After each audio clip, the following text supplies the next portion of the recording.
त्यांनी मला एक मागणी केलेली आहे गोपीचंद पडळकरांनी.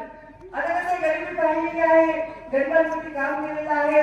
मग त्यांनी मला पशुसंवर्धन मध्ये मागण्या केल्या आणि त्याच्यानंतर त्यांनी मला इथल्या गंधर्व नदीच्या पुनर्जीवनाची सुद्धा मागणी केली.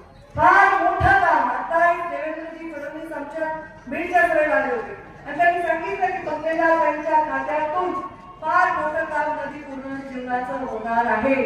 जसा मोदींना नमामि गंगे प्रकल्प केला तसा या राज्यामधल्या नद्यांचं पुनर्जीवनाचं काम आम्ही करणार आहोत आणि फार लोकांचं पुण्य त्याच्यातून मिळेल. त्यांचे बाणी आपले आहे ते जीवन आहे आणि त्याच्यासाठी आम्ही काम करणार आहोत. मला तर जीवनामध्ये कमाल वाटते. जलसंधारणाचं जलयुक्त शिवार केलं तेव्हा मला पाण्यासाठी काम करता आलं. मला नेहमी माझ्या जीवनामधला संकल्प होता नीर आणि नारी. नीर म्हणजे काय काय आणि नारी म्हणजे काय तुम्ही सांगा. देवी आहे, शक्ती आहे. नीर आणि नारीवर त्यांनी काम केलं तर जनता कधीच विसरत नाही, कधीच विसरत नाही. आणि म्हणून त्या गंधर्व नदीचं पुनर्जीवन करण्याचा शब्द मी तुम्हाला देते. हा असा तसा शब्द नाही.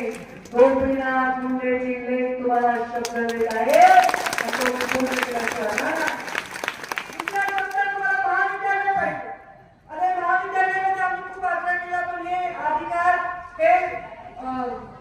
युनिव्हर्सिटीला आणि म्हणून त्यांनी काय केलं एका विभागात एकच महाविद्यालय द्यायचा निर्णय केला.